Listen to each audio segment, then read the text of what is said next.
So beyond the Iran war, the US administration has been busy furthering its nationalist agenda, lining its pockets, fawning over Trump and attacking universities. So here's what's been going on over the last week or so.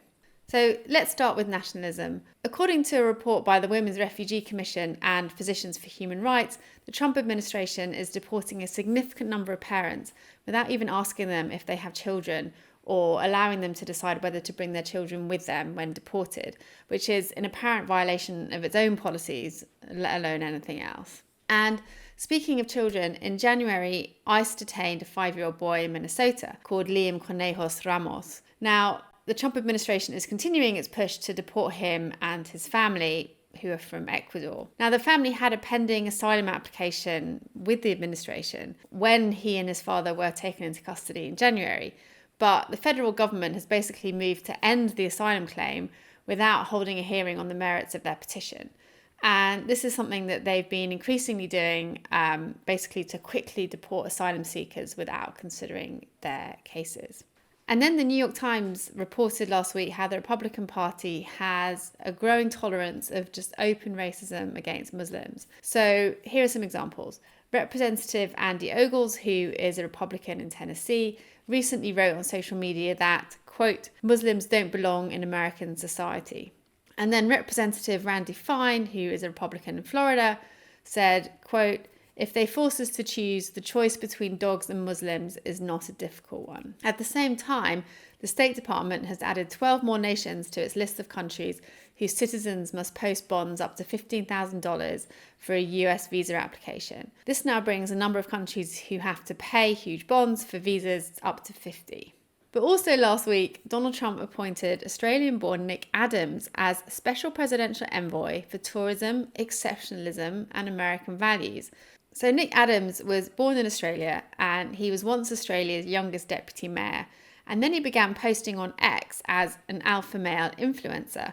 And his most quoted post is, and I'm quoting, I go to Hooters, I eat rare steaks, I lift extremely heavy weights, I read the Bible every night, and I am pursued by copious amounts of women. He has written a series of books, the first of which is called Alpha Kings and has a foreword from Trump. And basically, in that book, he makes the case for traditional masculinity, and he now promises to show the young men of America what it means to be a true alpha male in today's hyper-feminized world. So, yeah, a great presidential envoy for tourism there. And then kind of domestically, the administration is continuing kind of with its surveillance and crackdowns. So on surveillance, FBI Director Kash Patel admitted under oath last week that the FBI is buying location data on Americans from commercial brokers. So normally law enforcement has to get a judge-authorized search warrant to obtain location data directly from telecom companies. But this is a way that government agencies can buy their information to kind of circumvent the need for a warrant. And then finally on this section, the Pentagon is planning to maintain the National Guard's federal mission in Washington, D.C., basically until the end of Trump's second term now, so January 2029. The Pentagon press secretary stated that it was committed to supporting the president's mission to address the epidemic of crime in our nation's capital. There are currently almost 3,000 National Guard troops stationed in the capital. Right, moving on to corruption and fawning over Trump. A senior House Democrat has accused the US Commerce Secretary Howard Lutnick of corruption. Basically, they said that he has structured the administration's $1.5 billion investment into the USA Rare Earth Company in such a way that gives the government leverage over that company while boosting the investment firm Cantor Fitzgerald. And the reason that the House Democrat is concerned is because Cantor Fitzgerald is run by Lutnick's sons. There's also growing concerns about insider trading.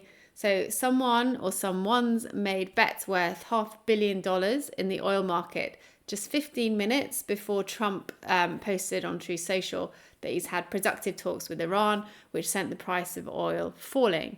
So trading volumes for oil spiked at the same time, and the people, whoever made that bet, ended up making a profit of $500 million.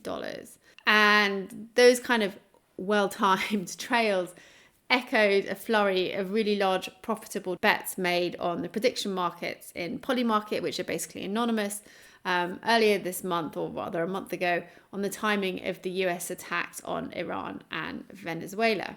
So several hedge funds have basically said that there now seem to be really quite a lot of examples of large trades being done just ahead of official US government announcements.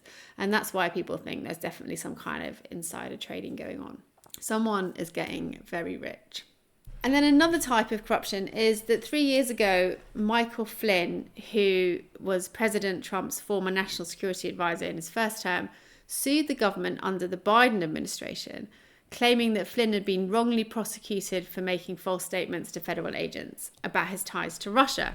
Under the Trump administration, the Justice Department has agreed to settle and to pay Flynn $1.25 million to settle the lawsuit. And that's basically just yet one more example of how the Trump administration is offering legal relief to those who are aligned with the president. And then there've just been some more examples of kind of Trump as king, which would be funny if they just weren't so awful. So firstly, the Fine Arts Commission now has a Trump-appointed panel, and last week they approved a 24-carat gold coin featuring Trump's image. And this is despite the fact that federal law says that no living president can appear on US currency. But the Treasury Secretary has already authorized the minting of these coins. And if that's not enough, the Treasury Department now plans to add Donald Trump's signature to US bills. So this is going to be the first time in US history that the sitting president's signature appears on American currency. So typically US bills feature the signatures of the Treasury Secretary and the US Treasurer, and Trump's signature is going to replace the Treasurer. So it's going to be Trump's signature and it's going to be Scott Bessent's signature. And the measure isn't temporary. So basically Trump's name is going to appear on all dollar bills until a future administration decides to take it off. And finally, Republican leader of the House, Mike Johnson, presented Donald Trump last week with a newly concocted America First Award, which was a golden eagle statue.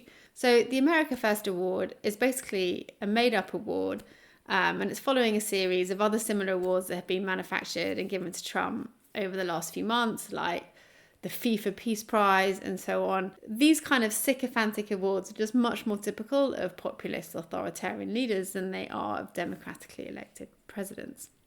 And then just to end, I just want to highlight some moves that the administration has done to target universities again. Earlier this month, the Trump administration sued Harvard over claims that the school was violating the civil rights of Jewish and Israeli people, which is yet another escalation of the government's year-long attempts to sue Harvard.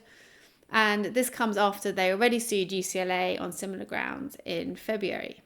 And then a few days ago, the Trump administration said it's launched 2 more probes against Harvard University. So this time it's the Education Department, and that said that its Civil Rights Office had opened 2 new investigations into Harvard amid allegations that it continues to discriminate against students on the basis of race, colour and national origin. And then 2 days after that, the Trump administration has opened investigations into the admissions policy at 3 major medical schools. So this is kind of expanding the federal government's pressure campaign beyond kind of campus culture and taking aim really at the heart of kind of science in the US. So the universities they're targeting are Stanford, Ohio State, and the University of California at San Diego. The Department of Justice has demanded that all 3 schools turn over extensive lists of data by April 24th or risk losing essential federal funding.